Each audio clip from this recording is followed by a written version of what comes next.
go south. Go pear-shaped.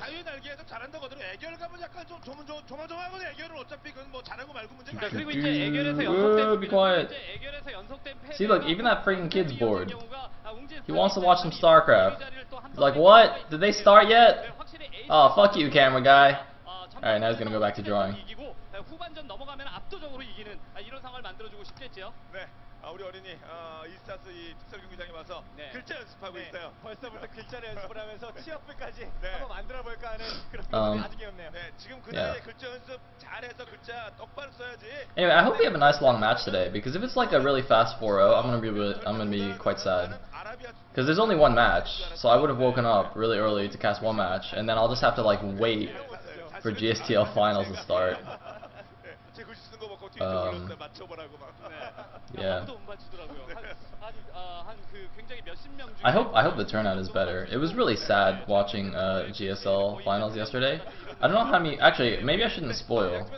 Well, I guess I don't have to spoil the matches. I can just say that they weren't that good, and the studio or the beach thing wasn't very packed.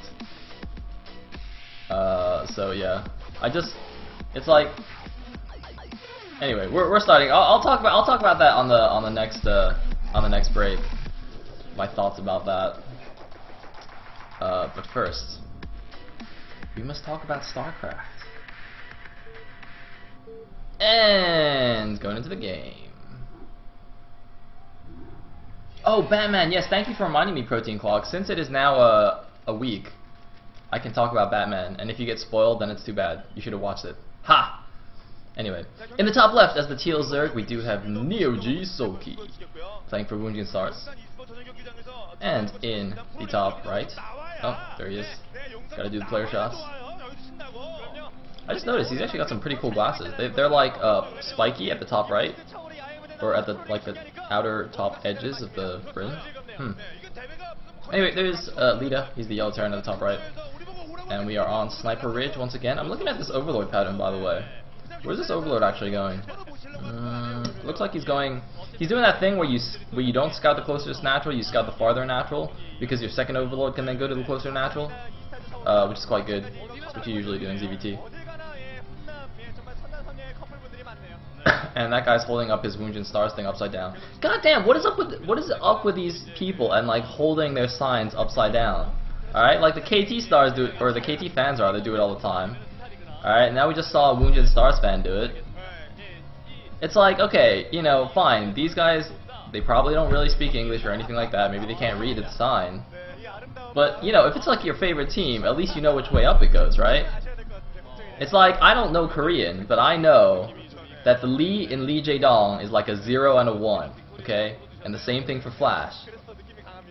The Lee in Lee Young-ho is a 0 and a 1, because Flash is a Terminator, so clearly his name must be in binary, alright? Like, I remember that shit. Anyway. Looks like we have a 12 hatch from Soulkey. Are these? I'm looking at the bottom right. I think, are these like the last 5 matches that both teams have played? Could be. I'm not really sure.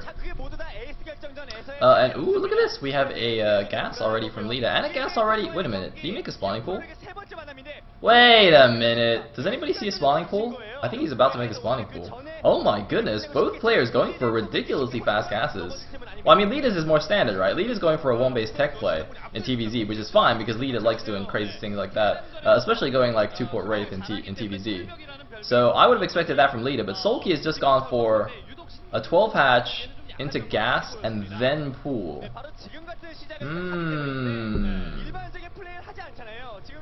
That is curious. I mean, I guess he's just going for a super fast 2-hatch Muta. But as far as I know, the absolute fastest Muta you can go for is off of a 12 pool and not a 12 hatch. So I'm not sure if he's done some adaptation of that build or something. Harm seems to be in the chat now, so I guess he'll let me know. Okay, he says he's gonna go Quanro style and get speed and lair ASAPly. Alright, let's see if he does that. If he's not, we can all laugh at Harm. It wasn't me, guys. If I'm wrong, that wasn't my idea. That was Harm. If I'm right, that was my idea, though. Anyway, so the SCV is going to scout this, but of course the pool's already finished, so he doesn't actually realize how quickly Soulkey took that gas. Like, for all he knows, it could just be a normal 2-hatch build. Or at least I'm sure that's probably what he assumes. If he sees a super fast ling though, or super fast speedlings, then he will know that something is fishy. And what is he actually going for? Is he just actually 1-fact expanding? Yeah, it looks like that's what's going on. Alright, no 2-port Wraith from Leta. He could follow up with 2 starports, that'd be quite funny. But less likely now.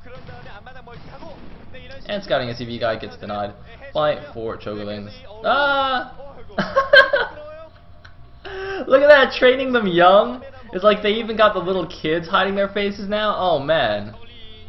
Maybe Koreans are just like that's their oh my god.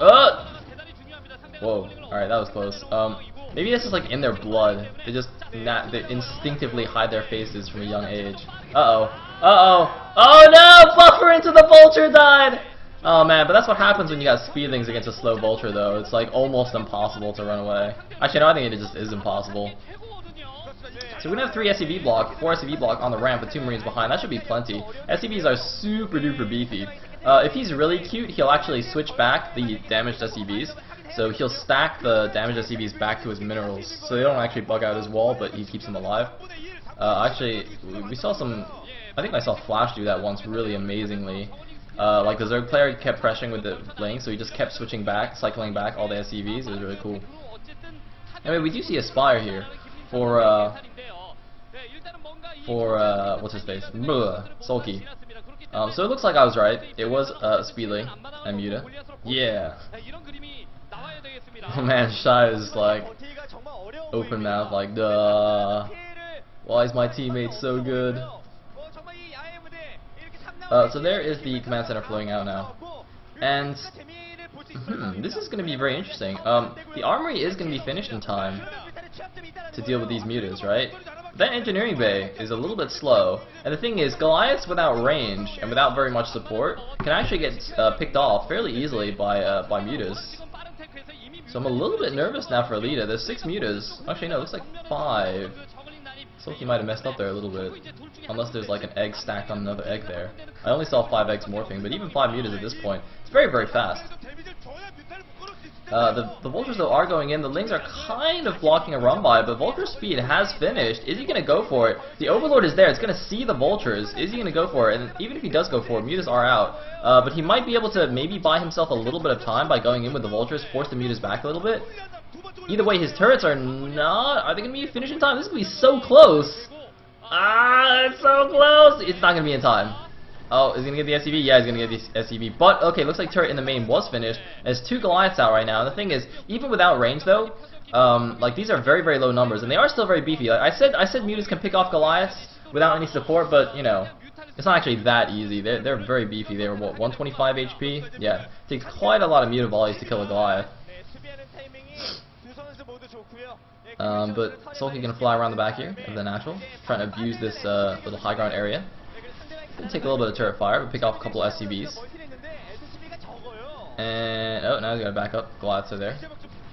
I'm sure a Goliath range is on the way. Looks like the vultures. Oh, the vultures just getting pulled into the sunken colony and getting taken out there. Okay, no, it looks like 2 of the vultures actually did escape. Only one of the vultures went down, but there's actually 1 mutalisk chasing them right now. Just gonna go take them down. Seems that Leta wasn't really paying attention. Does pull them back now. And the 3rd base is up and running at the 9 o'clock there with a sunken colony to defend. He knows that Leta's already got speed vultures running around, so definitely want that sunken colony to keep his drones alive. And just as we say it, there go the vultures, but taken down easy peasy. So Leta's not doing so hot right now. If you look at his SCV count, interestingly, oh, I should have mentioned that earlier as well. Soulkey not mining from his natural gas, I believe that is intentional. Because of course, when you go for a 2-hatch muta, you are sacrificing your economy quite a bit. So I think what he did was he got a number of mutas out, and then he saw, I'm not really going to be able to kill Leta right now, so I'll just stay on this muta count, try and poke around here and there where I can, and then just drone up like crazy behind this. So he didn't really need all that extra gas at the moment. And if you look at the resource count at the bottom, he's still floating a lot of gas. He's at almost 700 gas right now, only 200 minerals. Getting a 4th hatchery and a hydrogen at the front is going to help wall that in a little bit as well. Continues to use these mutas to harass, but that's a good number of Goliaths out right now, so he does have to be careful. Looks like he's going to lose a few links there. I'm sure Goliath range is done as well, so it's going to make it really difficult for those mutas to do anything.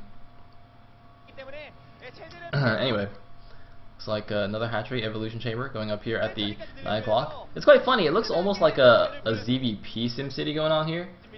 And okay, I might switch streams back in just a second, or switch streams to the Esports TV stream. This continues to buffer. Yeah, you know, let's just switch it. Alright, switching it up. Yoink.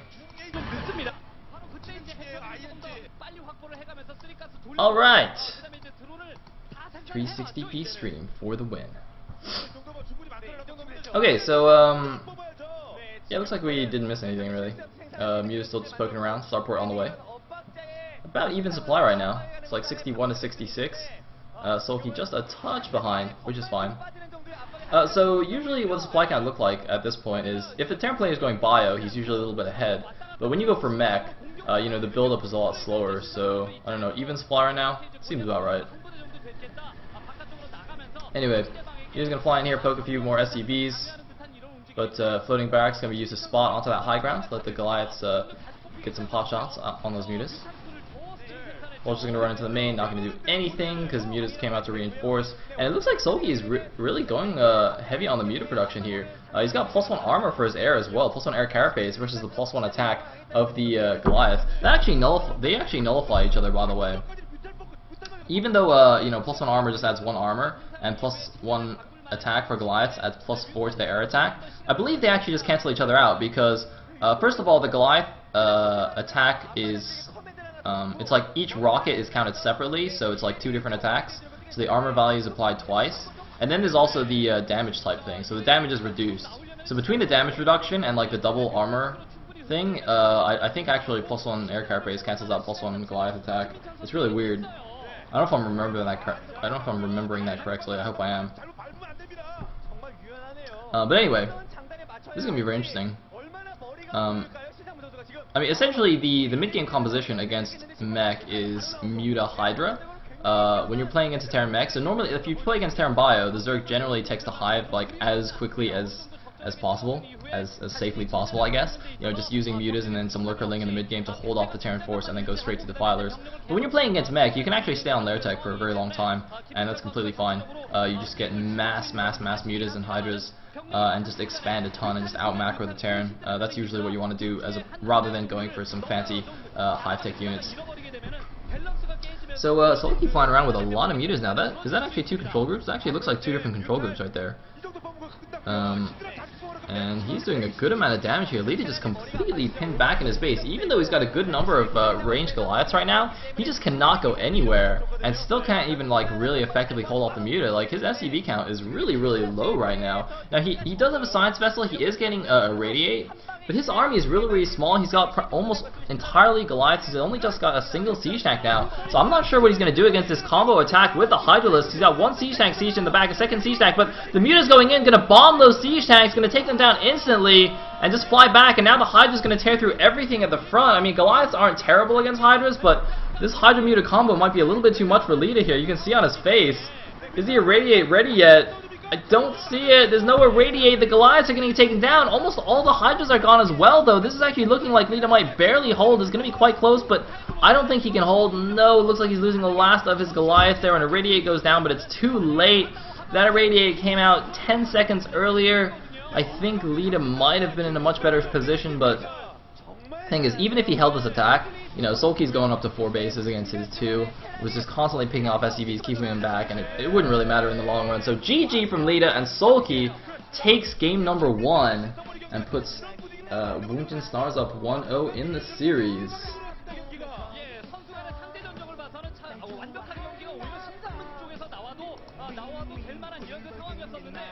경기의 실상을 보니까 김민철 선수가 진짜 이번 경기를 잡아내기 위해서 엄청난 노력을 했구나라는 이런 느낌이 들 정도로 완벽한 수준의 경기를 했습니다. 네. 자, 스타트 자유대결 준비하다가 바빴는데 스타트 자유대결이 보는 동안이 다 잘하고 있는 웅진입니다.